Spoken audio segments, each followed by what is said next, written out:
अस्सलाम वालेकुम, मैं हूं असगर यज़दानी। नाज़रीन, आजकल cholesterol, blood pressure, uric acid और दिल की बीमारियों का रोना रोया जा रहा है।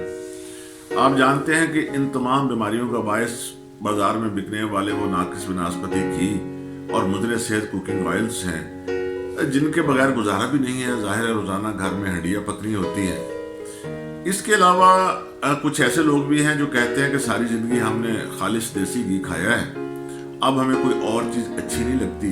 देसी घी आसानी से मिलता नहीं है, मिलता है बहुत महंगा। मैं कहता हूँ महंगा भी मिल जाए, खालिश नहीं मिलता, क्योंकि लोगों को खालिश देसी घी का पता भी नहीं। आजकल वो घरों में दूध देने वाले आते हैं, खातन दूध को गर्म करके बलाई उतार लेती हैं। जब काफ़ी सारी बलाई इकट्ठी हो जाती है तो गर्म कर लेती हैं, कहती है देसी घी बन गया।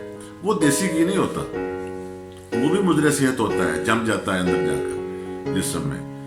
खालिश देसी घी तो वो था जो रात को दही जमाया जाता था और सुबह को फिर वो बुलाया जाता था, मधानी के साथ रिड़का जाता था, मक्खन निकाल के मक्खन को फिर गर्म किया जाता था अच्छे तरीके से, देसी घी हासिल होता था, उसमें से वो छाछ वगैरह फेंक दी जाती थी।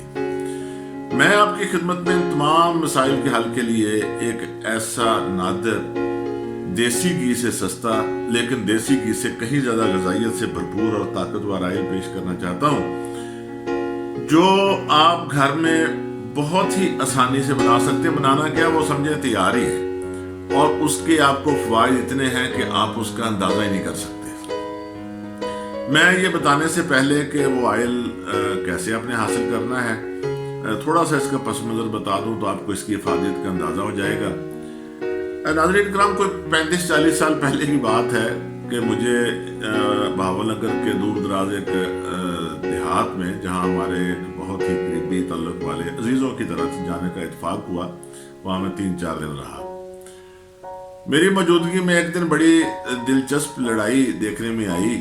वो घर के जो सरबराह थे, बाबा जी, जिनकी उम्र कोई तकरीबन 80 के लगभग थी, 80 साल के, वो अपने बेटों और पोतों को डांट रहे थे इस बना पर कि वो चोरी छुपे दुकान से बनस्पति घी ले आए थे। इस वजह से कि देसी घी घर में ऐसा ऐसा काम हो रहा था, और उन्होंने समझा कि ये जो बनस्पति घी है थोड़ा बहुत इस्तेमाल होता रहेगा। बाबा जी कहते थे कि मैंने सारी जिंदगी कभी ऐसा हुआ ही नहीं कि बनस्पति घी तो दूर की बात है, देसी घी के अलावा कोई चीज़ सूंघी भी हो। बहरहाल वो मैंने माजरा देखा, बहुत सा वक्त बीत गया। अभी कोई महीना 1.5 महीना हुआ, मुझे इत्तेफाक हुआ भावनगर में एक हमारे वकील दोस्त हैं, उनके यहाँ जाने का, एक गैदरिंग थी। वहाँ उस फैमिली में जहाँ मैं जाकर ठहरा था, एक साहब मिल गए। मैंने भी उनको पहचान लिया, उन्होंने भी पहचान लिया। उनकी उम्र कोई 70 के लगभग, 70 से वो ज़्यादा ही होगी, 1-2 साल। लेकिन उनकी सेहत इतनी काबिले रश्क थी कि जितने लोग थे सबसे ज्यादा वो नुमाया, चेहरा बड़ा रोशन और ग्लो करते हुआ उनका फेस, और इतने एक्टिव थे, भागे चलते फिरते। मुझसे उम्र में वो छोटे नजर आते थे। तो मैंने उनसे बैठे बैठे सेहत का राज पूछा, तो वो ऐसे तकल्फन टाल गए, कहने लगे कि बस अल्लाह का शुक्र है। खैर, बाद में हमारी नशिस्त हुई तफसीली, तो मैंने उनको अपने तल्लुक का बताया और उनसे पूछा कि आपके मामूलात क्या हैं, आप क्या खाते हैं। तो कहने लगे वही जो हमें हमारे बुजुर्ग खिलाते रहे हैं, वही खा रहे हैं। बुजुर्गों के जिक्र से फिर मैंने उनको वो बात बताई कि बहुत पुरानी बात है, जब मैं आपके पास एक दफ़ा ठहरा था और मैंने आपके घर में वो लड़ाई भी देखी थी जो देसी घी और बनस्पति घी की वजह से हुई थी। वो बड़े खुश हुए, उनकी आंखों में चमक सी आ गई, बल्कि वो अपने बुजुर्गों का सुनकर और पुरानी बात सुनकर आबदीदा से हो गए, आंखों में नमी आ गई। फिर उन्होंने एक ऐसी दिलचस्प बात बताई और एक जो वाकया सुनाया, वो ये कहने लगे कि वो हमारे जो बुजुर्ग थे, उनका देसी घी की वजह से हम पर एतबार उठ गया था। वो जब हम हंडियाँ पकाते थे तो वो हंडिया के पास खड़े होते थे, अपनी मौजूदगी में वो देसी घी डलवाते थे। फिर ये नौबत आई कि कहने लगे कि कहीं ऐसा ना हो कि आप बनस्पति घी इस्तेमाल करें, मैं तो मर जाऊंगा, मुझे तो अपनी ज़िंदगी मुख्तसर नज़र आ रही है। तो अपने अजीज़ व अकारब को मिलने के लिए वो मुख्तलिफ जगहों पर गए पाकिस्तान में, और फिर उनके बहुत से अजीज़ जो थे इंडिया में थे, माइग्रेटेड थे ये। तो कहने लगे मैंने उधर जाना है, दिल्ली के रहने वाले थे। तो कोई 20-25 दिन के लिए इंडिया चले गए। वहाँ दिल्ली में ان کی ملاقات ان کے ایک دیرینہ دوست سے ہوئی جو ان کے ساتھ پڑھتے رہے تھے، اور وہ طبیہ کالج دہلی سے فارغ التحصیل تھے، اور ایک لمبا عرصہ وہاں مطلب چلاتے رہے، اور آج بھی ان کی نسل دلی میں مطلب چلا رہی ہے اور بڑی اچھی شہرت کے حامل ہے۔ کہنے لگے کہ ہمارے بزرگوں نے اپنے دوست کو بتایا کہ میں بڑا آج کل تنگ ہوں اور میری زندگی بڑی مختصر ہے اور میں سب کو ملتا ملاتا پھر رہا ہوں، اور وجہ یہ بتائی کہ مجھے دیسی گھی کے علاوہ کوئی چیز اچھی نہیں لگتی اور میری زندگی کا انحصار اس پہ دیسی گھی آج کل ملتا نہیں ہے۔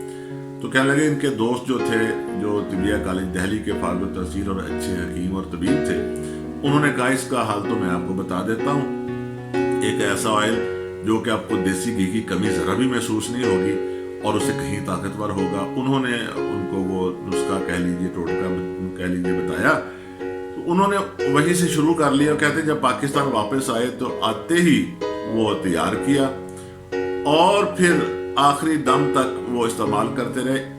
تقریباً کہتے ہیں 122-23 سال انہوں نے عمر پائی، اور مرتے وقت ان کو کوئی بلڈ پریشر، یورک ایسڈ، کوئی کولیسٹرول وغیرہ کی بیماری نہیں تھی۔ موت تو ظاہر ہر کسی کو آنی ہے۔ تو وہ مجھے بتانے لگے کہ آج بھی ہمارے گھر میں یہی آئل استعمال ہو رہا ہے کوئی نصف صدی سے۔ ناظرین کرام، یہ جو میں نے آپ سے ذکر کیا تیل کا، یہ بہت ہی آسان ہے۔ کل 4 چیزوں کا یہ مرکب ہے۔ آپ لکھ لیں، یہ اسکرین پر بھی میں آپ کو دکھا رہا ہوں، یہاں سے لے کر بنا لیں۔ آپ نے خالص سرسوں کا تیل لینا ہے 1 کلو۔ اس کے علاوہ آدھ پاؤ تلوں کا تیل، تل نہیں ہوتے جو ریوڑیوں پر لگے ہوتے ہیں، روغن کنجد ان کو بولا جاتا ہے، تلوں کا تیل آدھ پاؤ، اور آدھ پاؤ آپ نے لینا ہے ناریل کا تیل۔ 3 چیزیں ہو گئیں، اور 25 ml آپ نے لینا ہے بادام روغن، بازار سے چھوٹی سی شیشی ملتی ہے، وہ کافی ہے۔ یہ خیال رہے کہ یہ ریشو جو ہے تناسب ہے، اس میں آپ نے کمی بیشی نہیں کرنی۔ بادام روغن جتنا کہا ہے اتنا ہی آپ نے ڈالنا ہے۔ کرنا کیا ہے، طریقہ یہ سن لیں۔ سرسوں کا تیل لا کر آپ نے برتن میں ڈال کر آگ پر رکھ دینا ہے، چولہے پر، اور اس کو پکنے دینا ہے۔ اب کتنا گرم کرنا ہے، اس کے لیے میں آپ کو ایک طریقہ بتا دیتا ہوں کہ آپ نے ایک روٹی کا ٹکڑا لے کر چھوٹا سا اس میں ڈال دینا ہے تیل کے اندر۔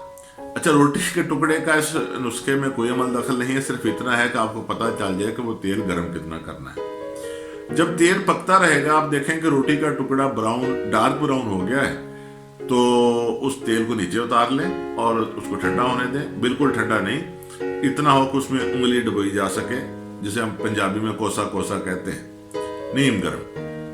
جب وہ اس حالت میں آ جائے تو اس میں وہ جو آپ نے تلوں کا تیل رکھا تھا آدھ پاؤ، اور آدھ پاؤ نے ناریل کا تیل رکھا تھا، اور 25 ml کی جو شیشی تھی بادام روغن کی، وہ تینوں چیزیں اس میں ڈال دیں، ہلا دیں بس، اور ڈبے میں محفوظ کر لیں۔ جو بھی چیز آپ پکائیں، کھانا پکائیں، انڈا بنائیں، کوئی گھر کے جو بھی استعمال کی چیزیں ہوتی ہیں اس تیل میں پکائیں، آپ دیکھیں گے کہ آپ کو دیسی گھی کا ذائقہ ہی نہیں آئے گا، بلکہ خوشبو بھی آئے گی۔ بلکہ پکنے کے دوران سالن سے اس قسم کی خوشبو آتی ہے، جس طرح بعض دفعہ آپ دیکھتے ہیں نا، دیسی گھی میں کھانا پک رہا ہو تو وہ بھوک کم لگی ہو تو بھوک انسان کی چمک جاتی ہے، یعنی آپ کے یہ بھوک میں اضافہ بھی کرے گا یہ تیل جو ہے۔ اصل بات یہ ہے کہ آپ کو جو مختلف قسم کی بیماریاں ہیں آج کل لاحق ہو رہی ہیں، یہ یورک ایسڈ وغیرہ، یہ کولیسٹرول، بلڈ پریشر وغیرہ، یہ آپ کے قریب بھی نہیں آئے گی۔ ناظرین، کچھ لوگ مختلف قسم کے سوال جواب کرنے شروع کر دیتے ہیں، کہتے ہیں کہ دیکھیے ناریل کا تیل تو جم جاتا ہے، بالکل جم جاتا ہے سردیوں میں، لیکن مفرد چیز کی خاصیت، تاثیر، حیت، اور جب وہ کسی سے مرکب ہوتی ہے وہ بدل جاتی ہے۔ آدھ پاؤ آپ نے صرف ڈالنا ہے، اگر آپ کو جمع ہوا ملے تو گرم کر لیں۔ جب سرسوں کے تیل میں اور تلوں کے تیل میں شامل ہوگا پھر یہ جمے گا نہیں۔ اور یہ میں آپ کو بتا دوں کہ سرسوں جو ہوتی ہے یہ گرم خشک مزاج رکھتی ہے، باقی یہ تینوں چیزیں جو ہیں یہ گرم تر ہوتی ہیں۔